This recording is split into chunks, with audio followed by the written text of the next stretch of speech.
This is a story that the ancient Egyptians predicated their society on. And to understand this story, the first thing you have to know is what the characters were. And these characters were gods. There's 4 of them. Although the Egyptians had far more than 4 gods. You might think of these as the central gods. And you might think, what is a central god? And then you might think, well, imagine that the gods compete for dominance across time in people's imaginations. And some gods win. And they occupy the primary position of dominance in the hierarchy, in the dominance hierarchy of gods. And those are ideals. And ideals compete across time for dominance. And they're embodied. And so when diverse tribal people come together, they throw all their gods into the ring and they fight across time, and something emerges as a victor. And that's the emergence of monotheism out of polytheism. And it parallels the development of a unified morality within each of us as we develop across time. And the God that emerges as dominant across time bears a substantial resemblance. Imagine you have a set of gods in this locale that are competing across time, and something emerges as dominant. And then over here you have another set of gods that compete across time for dominance, and something emerges. You'll see major commonalities across the 2 things that emerge. And the reason for that is because the process of emergence that gives rise to both of them is similar in both situations. And that's part of what accounts for the cross-cultural similarity of high-order religious ideas. All right, anyways, you need to know the characters. Osiris. Osiris is the old king. He's Dumbledore for all intents and purposes. He's the old king. He's the spirit that established the Egyptian state when he was young. He was a great hero, but now he's old. And he's archaic, and he's willfully blind. That's Osiris. He has a brother, Seth. Seth is Set. And Set is Satan, because the word Satan comes from the word Seth and Set via the Coptic Christians. So he's a precursor to the Western idea of Satan. You have Isis. Isis is queen of the underworld, and Isis was the goddess of a religious structure that prevailed across thousands and thousands of years. Isis. And you have Horus. Horus is a falcon, and the Egyptian eye. Everyone knows that eye, right? The eye with the open pupil. That's Horus. And Horus is a falcon because falcons can see way better. They can see better than us. They can see better than anything else except for perhaps eagles. And they fly above everything. Zazu in Lion King is Horus, right? And Mufasa is Osiris. And Scar is Seth. And there's no specific representation of Isis, but the closest there is in that story is probably the Queen of the Hyenas that's played by, who's the actress? Yes, Whoopi Goldberg. That's right. Because she's like the queen of the underworld, right? She's the queen of the hyenas that live out among the death. But, okay, anyways. Seth, Osiris, Seth, Isis, and Horus. Here's how the story goes. Osiris is a great king. He established the Egyptian state. You could think about him as the embodiment of Egyptian custom and tradition. You could think about him as the thing that the pyramid represents. All right? But he was great when he was young, but he's not young anymore. He's old. And he's willfully blind. And what that means is that he doesn't see what he could see. He refuses to see what he could see. Why is Osiris old and willfully blind? Because that's what culture is. It's a paternal spirit that's old and willfully blind, and it's always that way, always that way. And the reason for that is because it's a construction of the dead. The dead aren't alive. They can't, so they're out of date, and they can't update themselves anymore. And you inhabit their corpse. And that's actually what happens in an earlier story that I'll tell you next week. The early Mesopotamian gods inhabited the corpse of their father, roughly speaking. Anyway, so Osiris was great and when he was young, but he isn't young anymore. He's old and he's willfully blind. He won't look where he knows he should look. He doesn't have the energy, or maybe he doesn't have the spirit. His brother Seth is not a good guy. And Osiris knows it, but he underestimates his malevolence and power. And so Seth wants to rule the kingdom. So what does that mean? It's easy. Every stable society is threatened by willful blindness and malevolence. Always. Every bureaucracy has that proclivity to stagnate and to become blind. That's why corporations die all the time. That's why a Fortune 500 company only lasts 30 years. It's why we have to have elections. It's to stop the dead from staying in control for too long. Osiris turns a blind eye to Seth. Seth is happy about that. Same thing happens in The Lion King, roughly speaking. Seth one day waits for Osiris to make a mistake and to be weak, and he attacks him and he chops him up into pieces. And he distributes the pieces across the entire Egyptian state. In fact, the Egyptians regarded their provinces as pieces of Osiris's body.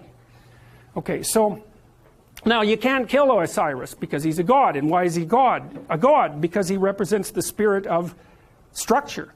And there's always structure. It can't be destroyed. It always reconstitutes itself. It can be hurt and broken into pieces, which is exactly what happens to Osiris. Things fall apart. Why?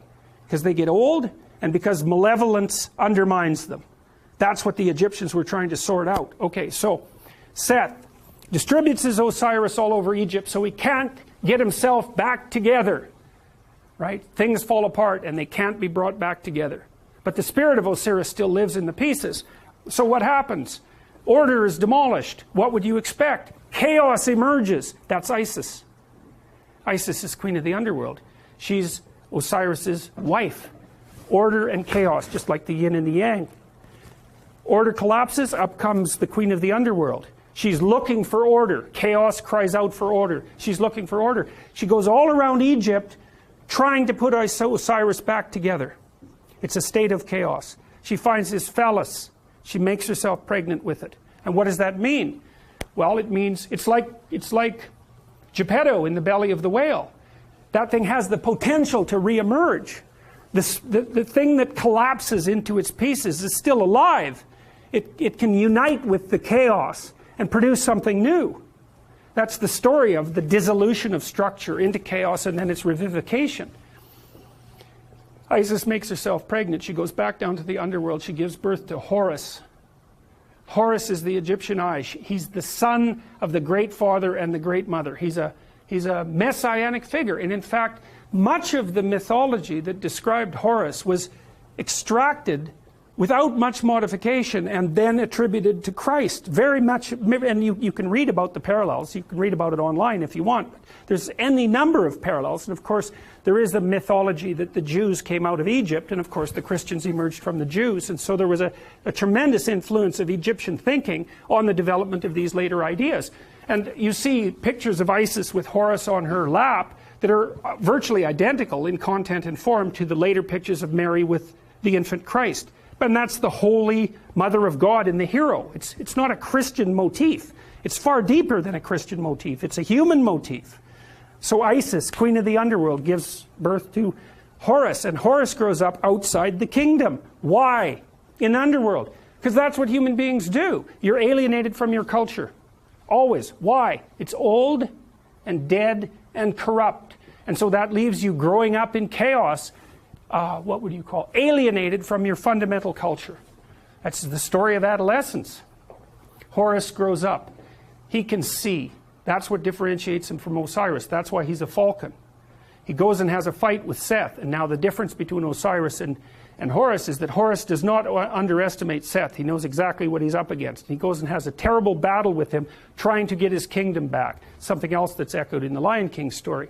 And while Horus and Osiris or Seth are fighting, Seth tears out one of his eyes. Now why? Because Seth is the embodiment of destruction and malevolence. And no matter how conscious you are, if you encounter that, even voluntarily, the probability that it's going to damage your consciousness is extraordinarily high. That's why people don't do it. So the eye is torn out, but Seth is defeated, and Horus banishes him to the nether regions of the kingdom. You can't kill him. Why? Because the malevolent, destructive force that threatens states never dies. It's always there. You can only remove it temporarily. Now Horus is king. Pharaoh, king, God. He's got his eye, and so you think, well, he's going to just pop that back in his head, and then he's going to be able to lead. He's going to be able to take his place at the uppermost pantheon of gods properly. But that isn't what he does. He takes his eye and he goes back to the underworld, just like Pinocchio going into the depths to rescue Geppetto. And down there is the spirit of Osiris, who's extant as a kind of half-dead ghost. And he gives Osiris his eye. Now Osiris can see. So what does that mean? You go down into the chaotic, when threatened by malevolence, even to the point of damage to your consciousness. You go down into the chaos and you find the dead spirit of your tradition and you give it vision. And so, provided with vision, Osiris regenerates, and then Osiris and Horus go back up to the world, linked together and rule jointly. And the Egyptians believed that the Pharaoh, who had an immortal spirit, was the embodiment of the conjunction of Horus and Osiris. And that's what gave him sovereignty. And so you think about how brilliant that is. The Egyptians are trying to puzzle out who should lead, who should be Pharaoh, and what do you have to be if you're going to be Pharaoh in order for things to work.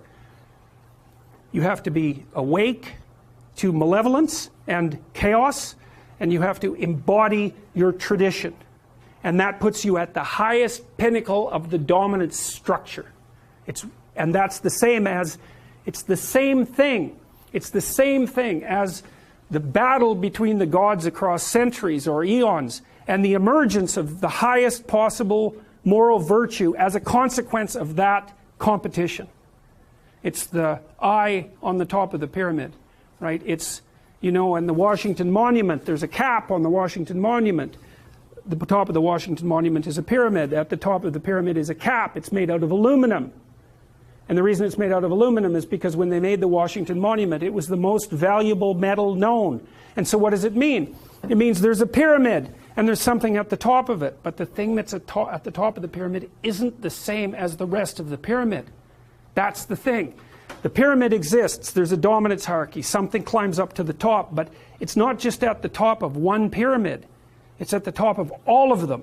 The thing that rises to the top of any given pyramid is the same thing that can dominate all pyramids. It isn't good enough to be the best at a dominance hierarchy. What you want to be is the best at the set of all possible dominance hierarchies. Right. And that's the thing that's gold at the top of the pyramid. And that's the eye. That's what the Egyptians figured out. And what does that mean? It means the thing that puts you at the top is attention. Pay attention. Keep your eyes open. It's not the same as thinking. It's not the same thing. It's like watching. And the thing about human beings is we can see. We can see better than any other creature except birds of prey. And so our capacity to see is, in fact, what we use in the world. Our brains are actually organized around vision, unlike most animals. Their brains are organized around smell, not us. We can see. We stand upright so we can see a long distance. And in our ability to see is what saves us and what saves our communities. And that's what these stories are trying to portray. And you might say, well, why didn't people just say so? And the answer to that is because they didn't know. It took a long time to figure it out. Forever. It's taken forever to figure it out.